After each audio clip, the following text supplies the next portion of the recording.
Your daily dose of sports and fun. This is the Morning Drive Podcast from Double T 97.3, presented by Cantex Roofing and Construction. I'm Mike Hebert, owner of Cantex Roofing and Construction. Every day is game day, and we'll get it right when it comes to your roofing, construction, windows, and mirrors. Call Cantex Roofing and Construction today. Together, we are one serving you. Okay, let's... The last time you went to Ames? Tech won 14-10, right? I do remember this trip. Okay. Do you remember how many wins Tech had at that time? 5. Yeah. Needed a win for bowl eligibility? Okay. Not just that. Remember the time before that you played Iowa State? The 62-yard field goal? Yeah. Remember how many wins you had then? You had 5. So the last 2 times you've played Iowa State, you have gone into it with 5 wins, needing to win for bowl eligibility. Hey, and you went 2-0 in those games, so maybe there's another reason for confidence. Maybe what you guys need is like somebody to show up in a bowl type blazer, gray slacks, white shirt, bright tie, and look like they're a bowl representative from somewhere. And does that happen anymore? Yes. Okay, because I feel like I haven't seen a bowl rep in a couple of years. I think we had some. Here for the Baylor game this year. I think so. And the only reason That's early. I know, but the only reason I'm saying that, and I don't know this, is that there were different guys in the post-game press conference that had coats and ties that they weren't like. But they didn't have a big old logo on them. They didn't. No, so they could have been Adidas guys or somebody else. I mean, but yeah, I always look for those guys because I always I think. I aspire to be one someday. Like if Lubbock ever got a bowl game, which we'll never get one, I would want to be one of those guys on the bowl committee. Of course you would. 2024, those. What does that mean? Of course you would. I think I'd be good. Because it fits you. I think it'd be good. It wasn't negative. I'm just saying it fits Chuck Hines. I'm just saying that fits your personality. I know, but you kind of the way you said. I was not trying to poo-poo it. Okay. I'm sorry. No, you kind of said, well, of course you would. Yeah. Of course you would. Like that's a Chuck thing. I mean, it would be perfect because you're going around shaking hands. I'm not trying to be anything other than I'm not. Right. I'm not trying to say, hey, I could be this guy or I could be that guy. I think that is the most pointless job in 2024. A bowl representative going from games to games. It's just them getting to go watch college football games, which would be awesome. Like back in the day, they actually were scouting teams and we would really like them on our bowl. Now it's just a pick of basically a draft and who ESPN wants where and actually we're going to let this team hop 2 times over of what they're actually supposed to be slotted for. So let's not get lost in the weeds here because I want to get to this helmet cam thing. So it's come out this week that the communication between the coach and the player, not between coach and coach, between the coach and the player. This is the player on defense that's wearing the green dot. Correct. And I'm presuming the coach and the quarterback too. Right? Correct. Same thing. That the communication device is not encrypted, meaning that if you have a scanner, like a police scanner, and you're one of those guys that likes to listen to the police calls or the fire calls or et cetera, most TV newsrooms, I would say every one of them has one, unless they've got new technology or different technology. And this is where Chuck's going to be jealous. If you're in Houston, you can pick up NASA's communication with the International Space Station. Okay, that's Dad used to listen to it all the time. So, but the bottom line is that if you got punched in the frequency and you found it and you did a scan, you could find the communication between Coach Kitley and Baron Morton or Coach DeRuiter and Jacob Rodriguez or whomever he was communicating with on the field, and vice versa. Yep. The other team as well. So it comes out that this information started becoming available at the A&M Arkansas game on September the 28th at Jerry World, and apparently it looks like 2 other teams knew about this at least. And the question I have is, when did Baylor and when did TCU, if they even did, report this to the Big 12? Because Texas Tech's the one that, on a Big 12 athletic director conference call, from what I understand, Kirby Hokut's the one that brought this up, going, hey, are we aware of this? Do we know this is going on? And then all of a sudden, you get this audio on Tuesday that shows that TCU somebody has audio of Coach. I believe this was the frequency coordinator that brought this to Coach McGuire and Texas Tech's attention. He had the recording. He gave it to them saying, hey, this is what is possible for anybody else to hear. No accusations thrown there. But where it gets accusatory and potentially nefarious for Baylor and TCU is exactly what you're talking about. When did they know? Why does the Big 12... There's a disconnect somewhere, Chuck, and this, whether it's a major blunder by the Big 12 or whether it's a attempt at secrecy or competitive advantage by TCU and Baylor, or attempt at cheating, one of those things. Because Texas Tech, based off of Coach McGuire's comments last night on the Coaches Show and other things I've heard, Texas Tech doesn't believe that Baylor and TCU shared this with the conference. I know that's been reported by Pete Thamel, but where's the email? Yeah, I don't think that's been done. I will accuse. I don't think Baylor and TCU ever shared it with the league. And if they did, if I'm wrong on that, then the league is major wrong on how they've handled it. Because they basically swept it under the rug and said, not a big deal. It's not a big deal because they knew about this weeks ago and apparently did not share this with their league members. Kirby Hokut's the one that broke it to 13 other guys in the AD room. Or in the AD meeting. Well, I was going to say the other 13 that quote didn't know. That's why I said 13. Not 15 other guys. 13 other guys. Because two others knew. Yeah.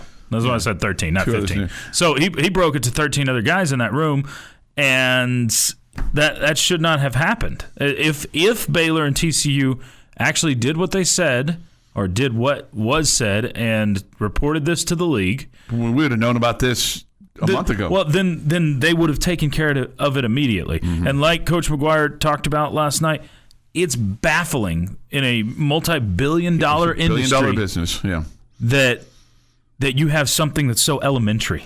And it's not encrypted. I mean, I work with frequencies every single week. I could hop onto their frequencies and listen in. Not hard to do unless you have an encrypted thing that runs through several different frequencies and rotates through. Why haven't you been doing that and helping out the tech coaches? They typically sit in a booth next to us. I know. I see how angry they can get. I don't think I want to give them any advice. I don't want to give them any advice, I think. Hey, cover three's coming. Yeah, come on. What are we doing? So anyway, here's the deal. I'm not buying what the Big 12 is selling. I'm not buying that Baylor and TCU I'm not either. Didn't know, and I'm pretty sure I'm not buying that they didn't try to steal stuff from Texas Tech. Your daily dose of sports and fun. This is the Morning Drive Podcast from Double T 97.3, presented by Cantex Roofing and Construction. Today is the first day of November 2024, so we have that to play with a little bit. With this day in sports history, here is Jeff McGuire. Going to start in 1938.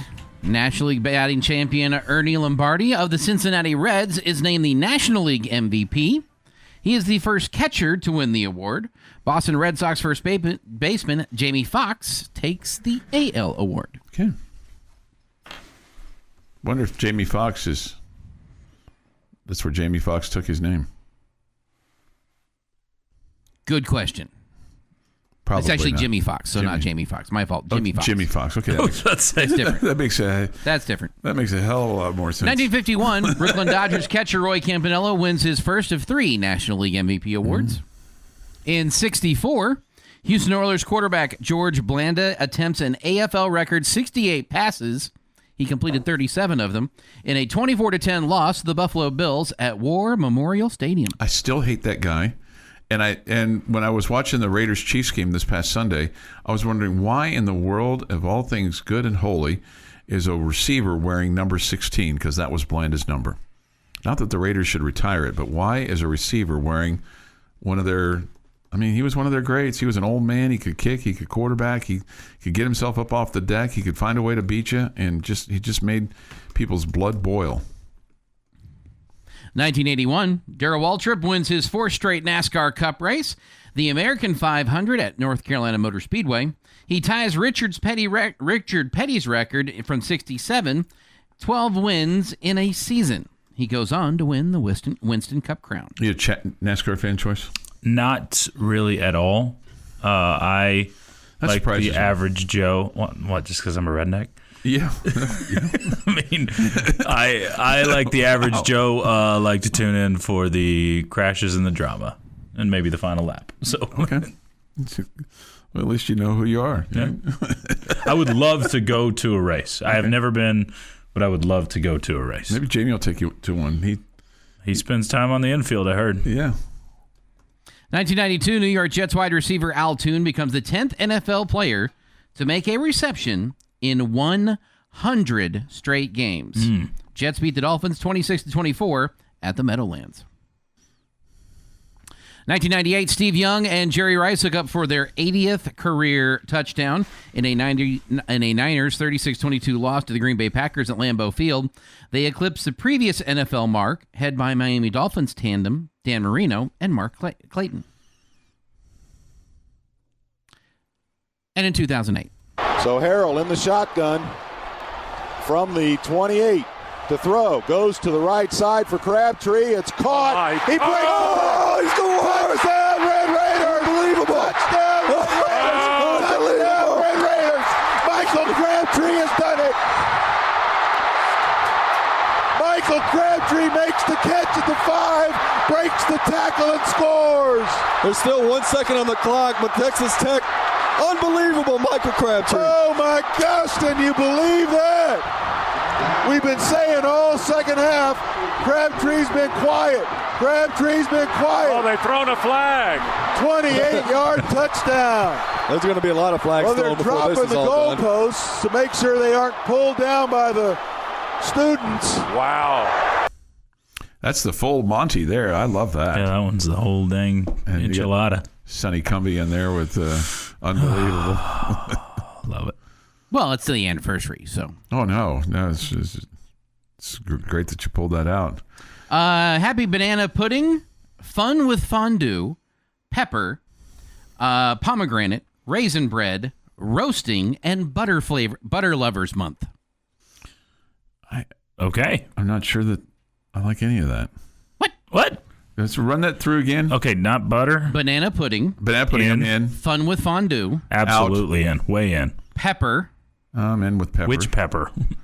Pepper. Okay. In. Pomegranate. Not really. Raisin bread. Sometimes. Raisin bread, yes. Roasting. Yes. And butter lovers. All of it. I'm out on the butter lovers. I'm not a big butter guy. Do you enjoy cookies? Do you enjoy butter? I'm just talking about putting butter on, like, I'm just not a big butter guy. So, like, when you have that is the only thing that I'll put butter on is toast. Popcorn? What about very rarely when you go to a nice steakhouse and they use a big old butter slab on the I immediately scrape it off. Are you serious? Yes. In fact, you if some sort of commie? I'm just wondering. I know the red China stuff, so I'm just checking. You're scraping the butter off a steak. I'm scraping the butter off the steak. Frankly, it nauseates me, to be honest with you. Whoa. It is also National Calzone Day. Sorry, I think my job over sitting on this side of him. You do you, Chuck. Thank you. There. Yeah, you did your job there. No, sometimes he's wrong. Happy birthday, Jenny McCarthy, 52. Anthony really, Bass 52. Anthony Bass, 37. ESPN's John Anderson, 59. And future Hall of Fame NBA coach Eric Spoelstra, 54. Miami Heat. Spolstra. Eric Estrada's the guy from Chips. Yeah, I was about to say. Eric, I mean, how can he not be with all the success he's had there? He's got to be. He's one of the few that proved success after stars left. So, and plus he had to coach those guys. Yeah, and he still had some star power, but not like he did when they left. Yeah. So Spoelstra, yeah, he's got to be. Brought him back. Guy. I mean, they played in the finals without those guys. Yeah, he's got to be a Hall of Fame guy. Yeah, no question. This day, 1952. The United States tests the first hydrogen bomb. The new weapon was approximately 1,000 times more powerful than the conventional nuclear devices. Opponents of the development of the hydrogen bomb included Robert Oppenheimer, one of the fathers of the atomic bomb. He and others argued that little would be accomplished except the speeding up of the arms race, since it was assumed that the Soviets would quickly follow suit. The opponents were correct in their assumptions. Soviet Union exploded a thermonuclear device the following year, and by the late 1970s, 7 nations had constructed hydrogen bombs. And that, this day in sports history. Do you know what that means? That means it's time for a word of the day. It does. I wish He's we would here use... every Tuesday. Yeah, when you walk out, I give a word out. You give a word out on Tuesday mornings. I walk out. It's required attendance for me. Well, when you go read stories to the kids at New Home, you don't even know. That's what I tell people you do. Is that right? Yeah. It's a required attendance by my employer at a meeting. Let's see here. 6:45 now. 6:52. Time for your lucky local word of the day. It's brought to you by Double T 97.3 in the Home Zone. Go to doublet97.3.com and enter this word in. Tea, as in kicking tea or golf tea. Not tea that you drink. Okay? Tea. T-E-E. T-E-E. Not T-E-A. T-E-E. Tea. I feel like something that, since you love things that surround games a lot, I feel like something you would like is going to different college football stadiums and seeing how different kicking tees are picked up. Oh, I'm fascinated by that. Iowa State has a guy that does this. I think he even travels with them.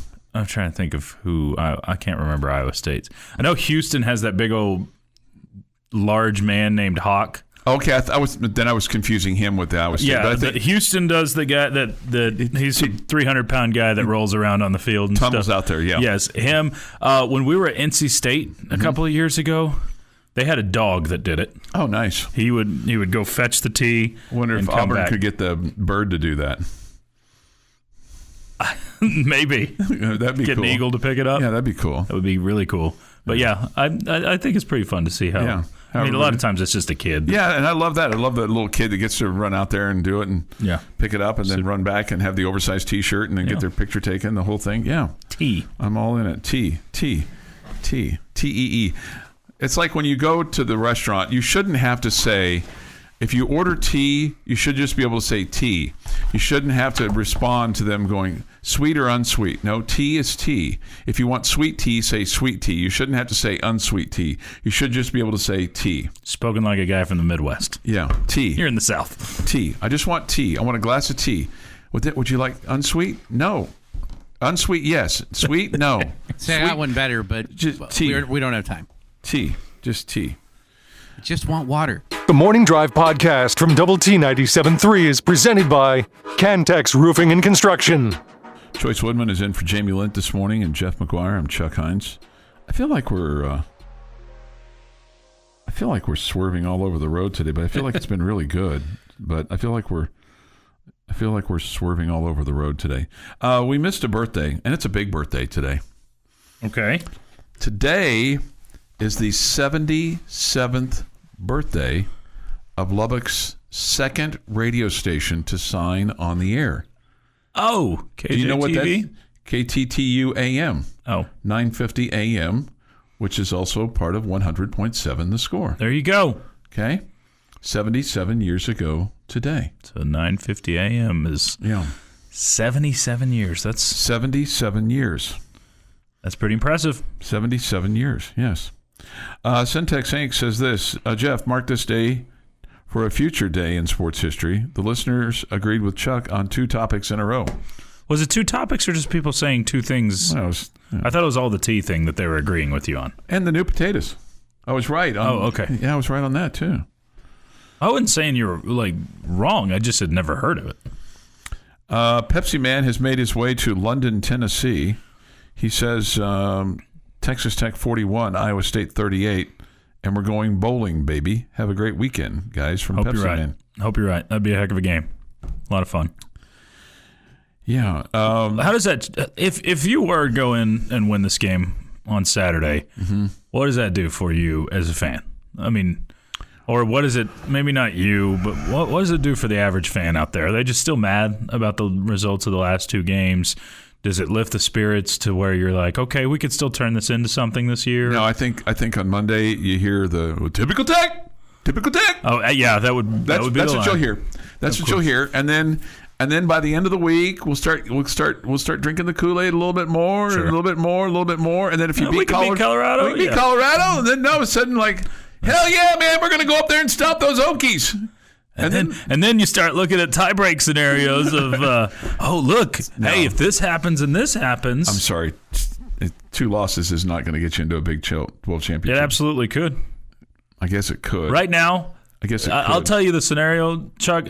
If you go beat Iowa State, and then if you went 4-0 in your next 4 games, again, this is complete, pipe dream to most people right now. But I'm outlining that it's still very possible. Mm-hmm. If you went 4-0, you would have wins over 2 of the top teams, which would be Iowa State and Colorado. Right. So that helps you in the tiebreak scenario. All you would need at that point to find your way in, essentially, would be Kansas State beating Iowa State. Dare to dream. In the final game of the season. If K-State beat Iowa State. Sorry. No, I've got that backwards. Iowa State beating Kansas State. No, it would be Kansas State beating Iowa State would need 2 losses for the tiebreaker to take effect. Colorado and Iowa State have to lose twice. And K-State has already lost once? I think so. That's right. Okay, so you still need one more game of help then. Yeah. So you need some. But you are not in control of your own destiny except winning. No. Listen, Coach McGuire makes a great point on Monday that there's still things that you can accomplish, like a 9-win season. Heck, an 8-win season. I mean, I know a 9-win season is still on the table, but an 8-win season is still something that sadly has not been done here since 2009. Yeah, because that was the regular season. That was the last 9-win season. So. You have not had an 8-win regular season since Mike Leach was on campus. And that's wild and terrible. Tuberville went 7-5 his first year, 5-7 his second year, 7-5 this is regular year in his last year. Kingsbury went 7-5. Remember, he won 7 straight. Mm-hmm. Then won 4. Then went 4-8. Then went 6-6. Then went 5-7. Matt Wells goes 6-6. No, Cliff went 6 and he went 6-6 in 17, and then 5-7 in 18. Wells goes 4-8, and then he didn't get the whole season at 4-6 in 2020, the COVID year. And then in 2021, the Red Raiders went 6-6, but of course fired Wells after the K-State loss, and you would have 3 more losses and 1 win in that season. So anyway. Yep. And by the way, TCU can't win out because if TCU wins out, they've got the tiebreaker over you. Well, that's the catch. If you get into 7-2, there's going to be multiple 7-2s, so it would go to multiple tiebreakers. And you'd have it over Cincinnati, though. And here's the problem with K-State, just to throw more water on your fire. They host Arizona State and Cincinnati. I just don't see them losing a home game. What's the rest of Iowa State's schedule look like? Okay, so Iowa State. Beyond Tech. Iowa State. At Kansas, Cincinnati, at Utah, Kansas State. Yeah. At Kansas, at Cincinnati. No, host Cincinnati. Okay. At Utah, and then host K-State. K-State has I just said at that. Houston, Arizona State, Cincinnati, and at Iowa State. So the scenario you would need would be Tech winning out. How about we just Iowa State beating Kansas State while losing another game along the way? But yeah, I'm not counting on it. I'm not banking on it. There is still a lot to play for, and including not being in the same kind of so bowls that you've been in for several years. I mean, sure. Like Shreveport, okay. Memphis, all right. Let's face it, the best bowl that you've played in here in recent years is the Liberty Bowl because of who you were playing, Mississippi State and Mike Leach, and kind of slaying. The Texas Bowl is a better bowl. I'm just saying the best bowl matchup that you had in recent years is against Mississippi State. I think the person you beat probably means more, but you beat a ranked Lane Kiffin coached Ole Miss team in the Texas Bowl. Doesn't matter. That's still a better win. It's a better win. I mean, whether it means as much to people, that's fine. You're right. I mean, You're right. I mean, it's a better. Ole Miss's name carries more cachet than Mississippi State does in today's football or now. You're not wrong on that. But I get the point you're making. Yes, that one. That's the one that stands out. Meant more to people. No, if you want to get into real good bowl matchups or anything along those lines, that's still out there. And some people are saying that's exhibition. That doesn't matter. That's fine, but it still means something. So you can take a look at everybody's prediction. Go to doubleTSportsNetwork.com. I'm changing mine. You can't do that. Sure I can. No. If Jamie's going to ask me earlier in the week, I reserve the right till Friday. He didn't ask you till Wednesday. I know. That's still earlier in the week. I reserve the right to change my prediction up till Friday. Okay, there's one person that has picked Tech to win. Yeah, I'm changing mine. Are you going to go in and edit the article? Do you have power to do that? I actually could, yes. Well, I think you should, just to see if he pays attention. No, guarantee you Jamie will not click on that article again after he's posted it. Right. So, all right, go ahead and change your deal there. Okay, Homer Woodman. He listens, Jamie, when he's not here. No, he doesn't, because he's on the road. Yeah. He is on the way. Yeah, he's tuned in. Yeah. So he's making sure that Chuck hasn't lost his mind, that I haven't gone crazy with the music, and that you are in fact here. He doesn't really have to worry about that. It was one time, but that's what he's listening. One time. Did you miss a start one time? One time for this show. Oh, well. That was It was in the summertime when you were on vacation. Oh, probably 5 or 6 years ago. The phone that I thought was plugged in was not plugged into the wall. Died overnight. I wake up. I mean, you know that feeling of just full panic. Right. I wake up and see light on the wall. And I'm like, it's not supposed to be light. And I'm like, oh, no. How late were you? Oh, it was, what was worse is it was the last day before I went on vacation. So I took an extra vacation day on accident. It was like 7:15 when I woke up. Oh, so it was ship had sailed. Jeff had taken over well before that. Ship had sailed. All right, we never really got to what we were going to talk about. But sorry. We had good conversation, though. Okay. Jamie's question of the day will be next, brought to you by someone not named Jamie. The Morning Drive podcast from Double T 97.3 is presented by Cantex Roofing and Construction.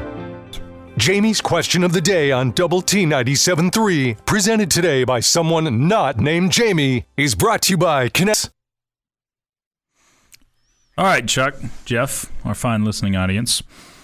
I asked this question to Jamie going into the TCU game last week, so I'm going to ask the same one to you guys today. What are the three-parter here? No, it's not a three-part question. I just need 3 small answers.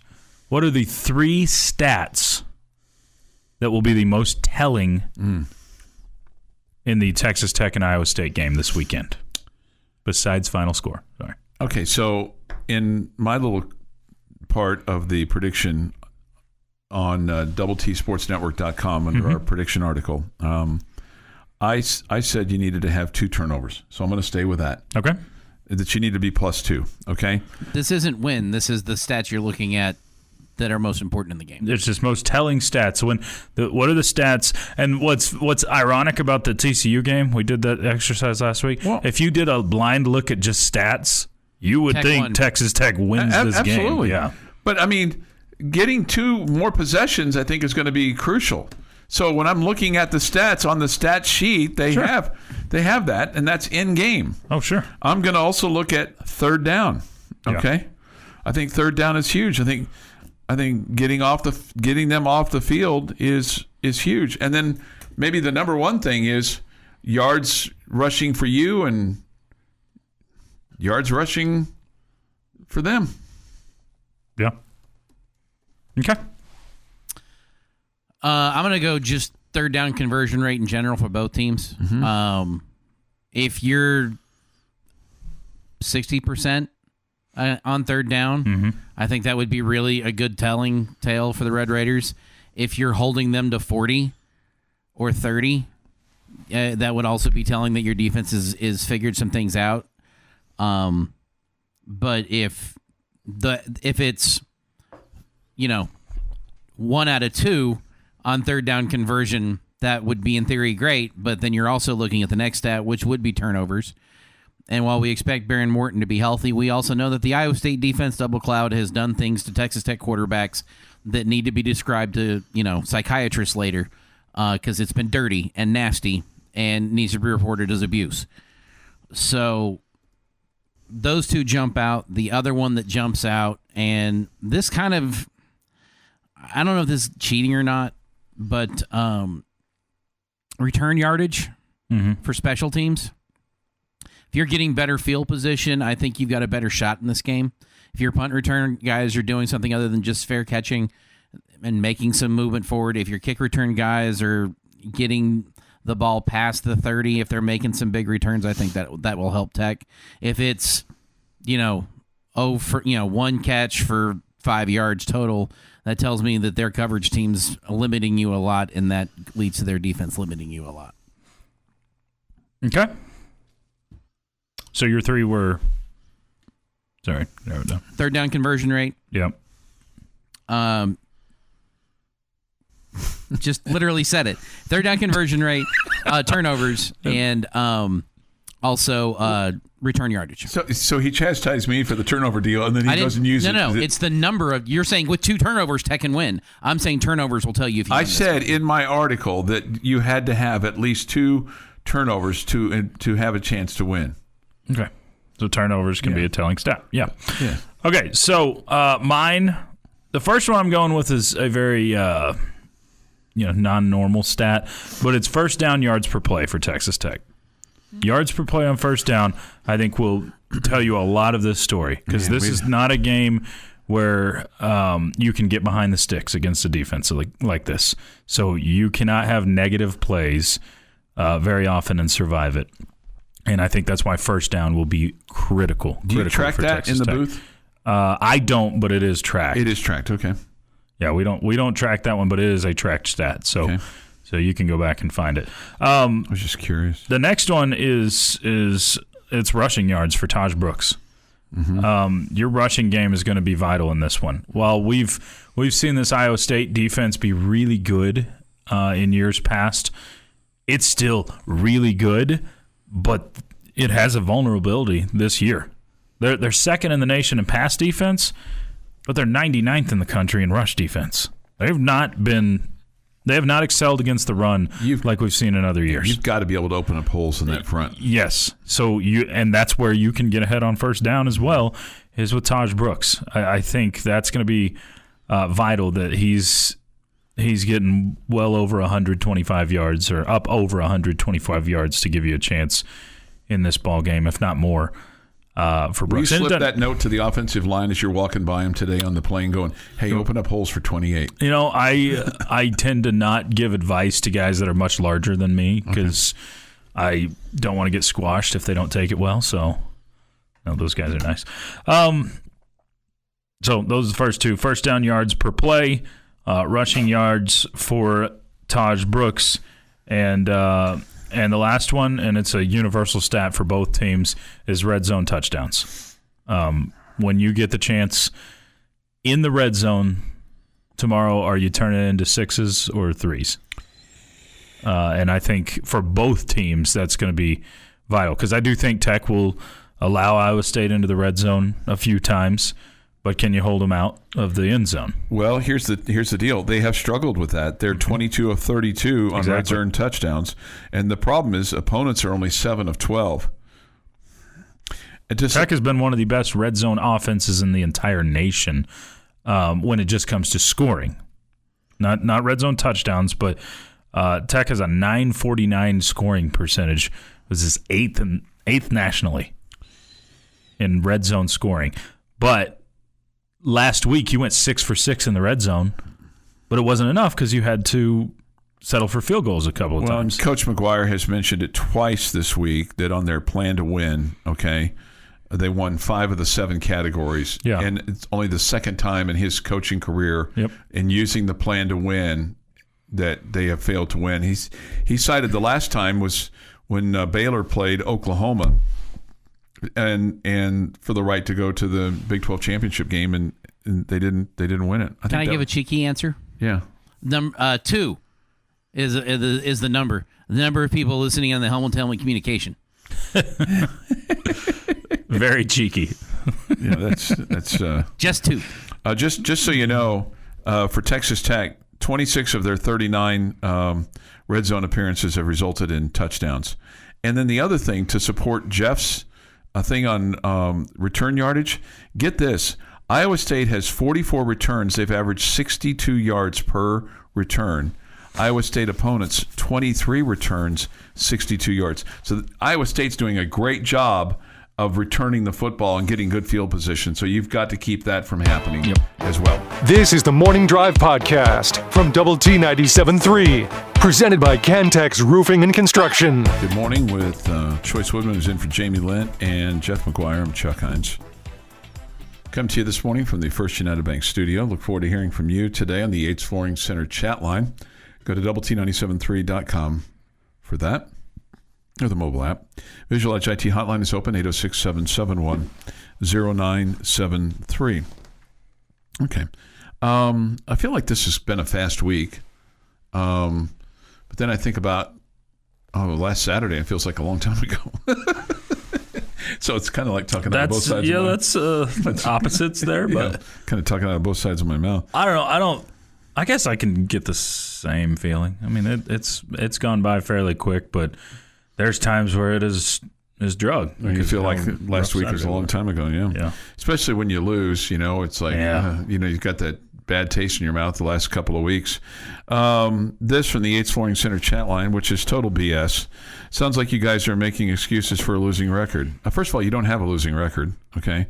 Yes. Second of all, you've lost 2 games. Did I once say that the reason that you lost the game is because Baylor or TCU stole your communication and communicated what they were trying to do? Hell no, I didn't.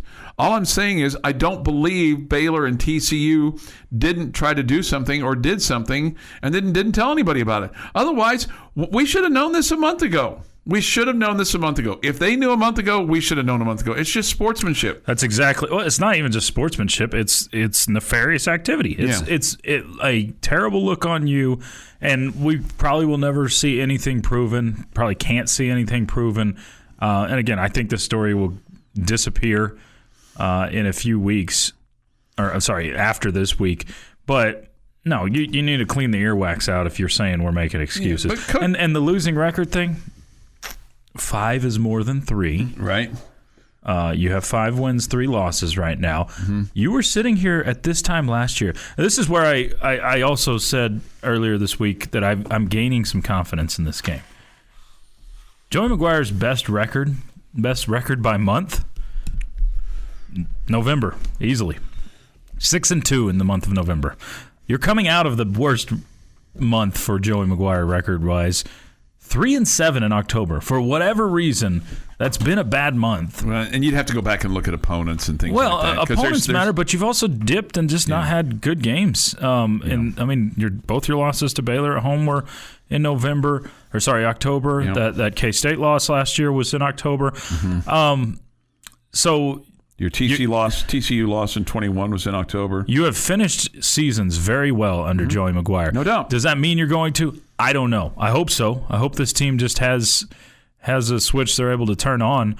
You won 4 straight to end 22. You won 4 of your last 5 to end 23. Of course, you had the bad loss to Texas last year. But my point is, we've sat here in this position coming out of October all 3 years under Joey McGuire, where you come out feeling down because of how you've played at some point in October.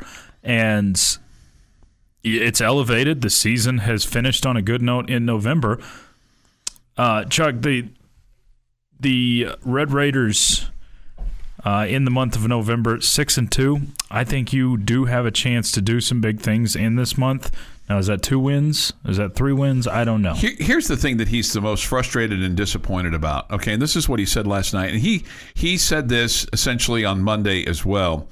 He said, the thing that I taught to the coaching staff today in our staff meeting, he said, it's a very immature mindset when you go have a phenomenal opportunity and you think that opportunity will come back around. Yeah. And that's where he talked about on Monday, he talked about when they lost at Baylor to Oklahoma, and a young assistant said to him, "I will get him next year, Coach," basically is what they said.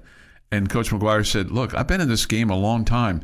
You don't know that next year is going to come. Yep. And when you have these opportunities, you have to take advantage of them because you don't know what next year is going to be like.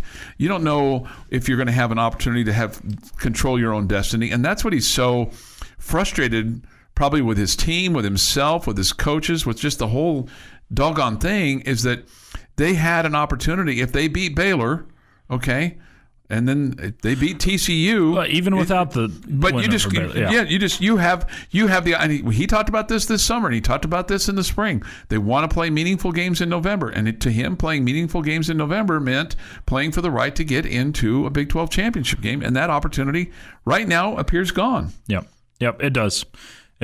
But at the same time, you were sitting here this exact point last year at 3-5, not 5-3, 3-5. Most people said there's no way you're making a bowl game when we're sitting here this time last year. So we'll see how you finish. I'm not guaranteeing anything. I'm not saying you'll be great, you'll be bad. We'll see how you finish, but I still think that this season is not lost for Texas Tech. Yeah, I mean, you won at Kansas last year when they were ranked 16th, okay? It was an ugly game, but you won. And then you came home and you miraculously beat UCF. I mean, really, Gus Malzahn and his coaching staff probably still looking at that game going, how did we lose this one? Mm-hmm. You know, especially with what happened down the stretch. But the defense stiffened. This from the Yates Flooring Center chat line. Baylor and TCU had no choice but to say they didn't do anything. Past 10 years of Baylor football program says enough, and Baby Briles is now at TCU. That's fact. I mean, look at the two coaches or coaching staffs, and that should tell you all you need to know. If you want to make your assumptions, then it's disappointing. Draw them there. It's disappointing because one of those two programs should have stepped up and said, "Hey, we can hear what you guys are saying because we've been told we can go scan this and." No, not this week. They should have. No. 3 weeks ago, Choice. Yeah, or 4 weeks ago. This should have been done a long time ago. And the company and Coach McGuire also said last night on his radio show that the company that they've been using, they didn't want to use. Texas Tech didn't want to use, but because the conference was going with this company, they went along with it as well. But that's not the company that they're going to use this week. No, apparently the Big 12 let them use the Coach Com company, which is what they're using this week. Apparently, they gave them a little leeway to do that this week because of what's happened before. Sure. Well, and again, so that in and of itself tells you that the Big 12 knows that there's more going on here than didn't, because otherwise they would have said, "Hey, nothing to see here, guys. Just keep doing what you're doing." I mean, there is something to see here. There's two major screw-ups. One, the first screw-up is by the company itself to not have encrypted they didn't want to spend the money to do with. it. That's the bottom line, is they didn't want to spend the money to do it, and they thought they could get away with it. That's the first screw-up. The second one is either by Baylor and TCU or by the Big 12. Whoever's not telling the truth or whoever's hiding the truth on the timeline of when. I just feel like the Big 12 has chosen not to. I think they're just kind of trying to bury this as quickly as they can. Sweeping it under the rug. You know. But again, it's not why you lost the game, but what they did is wrong. Yeah. What they did is wrong. This has been the Morning Drive Podcast, presented by Cantex Roofing and Construction. Check out our library of Double T 97.3 podcasts at doublet97.3.com.